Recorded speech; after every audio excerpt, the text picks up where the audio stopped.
D El.Ed semester first. Topic का नाम है पदार्थ और पदार्थ की अवस्थाएं।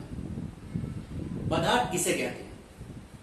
वे सभी वस्तुएं जो स्थान घेरती हो, जिनमें भार होता है और जिन्हें महसूस किया जा सकता है, पदार्थ कहलाती है। पदार्थ की भौतिक अवस्थाएं। पदार्थ को तीन भौतिक अवस्था में बांटा गया है: ठोस, द्रव, गैस। ठोस का जो है आयतन निश्चित होता है। जैसे हमने ये पत्थर ले लिया और ये गिलास कांच का है, हमने इस पत्थर को अगर गिलास में रखते हैं तो इसका आकार नहीं बदला, यानी इसका जो आकार था वो निश्चित है, पात्र के अनुसार चेंज हुआ। इसका मतलब हुआ कि इसकी आकृति निश्चित होती है। तो ठोस की आकृति निश्चित होती है। अब हमने लिया पानी, और फिलहाल पानी हमने डाला रखा है गिलास में, तो पानी की जो आकृति है वो गिलास जैसी, द्रव की आकृति गिलास जैसी। अगर हम इसे कटोरी में डालेंगे तो अब आकृति कैसी हो गई? कटोरी जैसी। तो इसका मतलब इसकी आकृति निश्चित नहीं है, ठोस के समान। फिर आती है गैस। जैसे द्रव की आकृति निश्चित नहीं है, पात्र के अनुसार आकृति बदलती है, ठीक उसी प्रकार गैस की भी आकृति बदल जाती है पात्र के अनुसार। फिर आता है आयतन। आयतन सबका निश्चित होता है, केवल गैस को छोड़कर। ठोस का आयतन निश्चित है, द्रव का आयतन निश्चित है, और गैस का आयतन निश्चित नहीं होता, क्यों? डिपेंड करता है भौतिक कारकों पर। अंतरानुआकर्षण बल।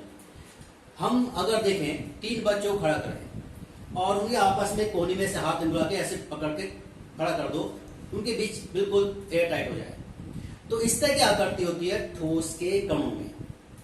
और जितने पास पास है उतना ही अंतरानुक बल ज्यादा होता है। द्रव के अणु दूर दूर होते हैं, तो जितनी दूरी बढ़ेगी उतना ही अंतरानुक बल कम होता जाएगा। और गैस के अणु की दूरी द्रव की अपेक्षा अधिक होती है, तो इसमें भी अंतरानुक बल और कम हो जाएगा। अंतरानुक स्थान, ये उस भाग कहते हैं जो अणुओं के बीच में होता है। और अभी कहा था कि ठोस के अणु बहुत पास पास होते हैं। क्यों? क्योंकि इनके बीच अंतरा आकर्षण बल बहुत ज्यादा होता है, और जितना अंतरा आकर्षण बल ज्यादा होगा उतना ही अंतरानुक स्थान कम हो जाएगा। तो ठोस में अंतराकर्षण नगण्य होता है, द्रव में ठोस से ज्यादा और गैस में इन सबसे ज्यादा होता है। घनत्व। एक निश्चित आयतन में उपस्थित कणों की संख्या को हम घनत्व कहते हैं। तो ठोस का घनत्व ज्यादा है क्योंकि इसमें अणु बहुत पास पास होते हैं, द्रव का उससे कम और गैस का बहुत कम होता है। गलना कल्पना, ये निर्भर करता है घनत्व पे। जो हम जानते हैं अंतरानुक बल जितना ज्यादा होगा उतना ही घनत्व ज्यादा है और उतना ही उसका गलना कल्पनांक बढ़ेगा। तो गलना कल्पनांक भी ठोस से द्रव और गैस की ओर जाने पर हमेशा घटते हैं। संपिंडता, दबाना। आप एक गुब्बारे में गैस भर लो, उसे दबाओ तो दब जाता है। पानी भरो, दबाओ तो, लेकिन गैस की तुलना में कम दबता है, और ठोस नहीं दबता। तो इसका मतलब संपीड़ितता जो होती है वो गैस के अणुओं की दूरी बढ़ने के साथ साथ बढ़ती है, इसलिए संपीड़ितता सबसे किसी हुई? गैस की, और सबसे कम ठोस की। गति। आप एक लोहे की छड़ को दीवार में देके मारो या झिड़ी पे मारो तो हमारे हाथों पे कंपन आता है। तो यदि ठोस के अणु में कंपन यानी वाइब्रेशन होती है। द्रव के अणु में गति होती है, लेकिन गैस की तुलना में कम। तो सबसे अधिक गति जो होती है वो किसमें होती है? गैस के अणु में होती है। अब हम यहाँ पे निर्धारित करते हैं कि स्थान और भार और महसूस। आप पत्थर लग जाए तो उसे चोट लगती है, पानी गिरे तो उसका पता चल जाता है, हवा चलती है तो उसका भी हमें एहसास हो जाता है।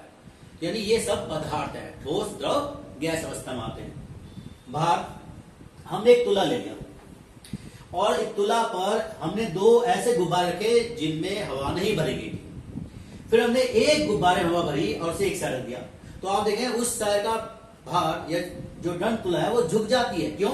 उसमें हवा भरी है, और हवा में क्या होता है? भार होता है। दुनिया की हर वस्तु जो हमें एहसास दिला दे, हमसे स्पर्श करने में महसूस हो, उसमें भार होता है। हमने इससे यहाँ पे गुब्बारे पानी भरा तो भी झुक जाएगा ये, हमने कोई पत्थर का तो भी झुक जाएगा। इसका मतलब ये है कि इन सब में भार होता है। स्थान घेरना आपको बता दिया गया है कि कोई ठोस वस्तु हमने रख दी, अब उस जगह हम किसी और वस्तु को नहीं रख सकते, यानी स्थान घेरती है। अब इसके बाद आता है पदार्थ की रासायनिक अवस्थाएं